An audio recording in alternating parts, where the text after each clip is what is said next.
आज के इस विशेष अंक में हम बात करने वाले हैं बजरंग बाण की। बजरंग बाण की जैसे ही बात आती है, व्यक्ति के अंदर स्फूर्ति, ओज तेज की उत्पत्ति हो जाती है। हनुमान जी की भक्ति ही वीर रस को पैदा करती है। हनुमान जी की भक्ति भाव रस को पैदा करती है।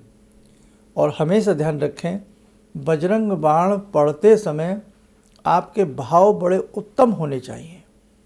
बजरंग बाण जो व्यक्ति उचित आहार ना लेते हों, नॉनवेज लेते हों, धूम्रपान करते हों, इस प्रकार के जो भी जातक हों, उन्हें बजरंग बाण नहीं पढ़ना चाहिए। और इससे भी बड़ी बात बताएं, जो हनुमान जी को बाध्य करके बजरंग बाण पढ़ते हैं, वो भी तरीका अच्छा नहीं है। तो बजरंग बाण के बारे में आपने अनेकों बातें सुनी होंगी। बहुत लोग तो यहाँ तक भी कहते हैं बजरंग बाण पढ़ना ही नहीं चाहिए। तो ऐसी बात नहीं है बेटा, आप बजरंग बाण पढ़ें। हनुमान जी चिरंजीवी हैं, ये सभी जानते हैं। भाव में भक्ति हनुमान जी को त्वरित प्रसन्न करती है और भगवान हनुमान त्वरित प्रकट भी हो जाते हैं अगर भाव भरी भक्ति हमारे अंदर है। भिलनी के बेरों में और भिलनी के भाव में वो मिठास थी कि राम जी को आना पड़ा। ऐसे ही हनुमान जी की भक्ति होती है। भक्त की पुकार हो ही नहीं सकता कि देव प्रकट ना हो। वो बात अलग है कि हमें इन चर्म चक्षुओं से भगवान ना दिख पाएँ, लेकिन अंदर के जो अंतः चक्षु हमारे होते हैं, भाव के जो चक्षु होते हैं, उनसे हम अपने देवता को ज़रूर देख लेते हैं। तो बेटे, बजरंग बाण को लेकर के बाण है, ये शब्द बाण है। बाण जहाँ लग जाए वहाँ फिर वो छोड़ता नहीं है। तीर बाण हो, धनुष बाण हो, शब्द बाण हो, है ना।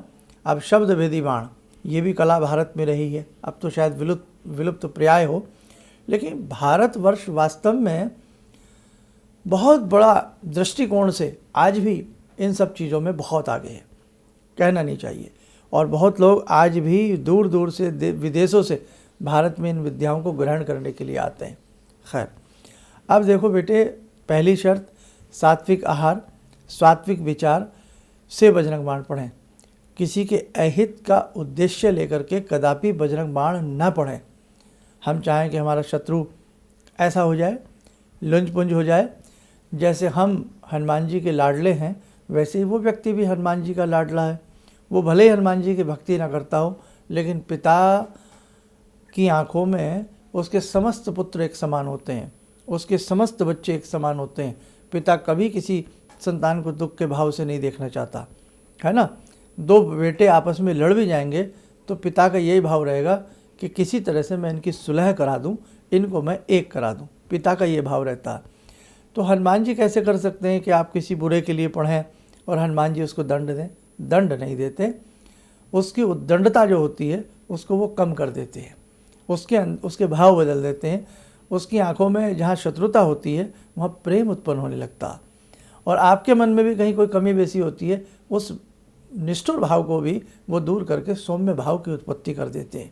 इसलिए बेटा, बजरंग बाण पढ़ें, कोई डर नहीं है, लेकिन कभी भी हनुमान जी को बाध्यता प्रकट करके ना पढ़ें। अब जैसे इसमें कई लाइनें आती हैं, तो वहाँ मन में उन लाइनों को पढ़ते समय, उन शब्दों को पढ़ते समय हनुमान जी के प्रति बाध्यता प्रकट ना करें।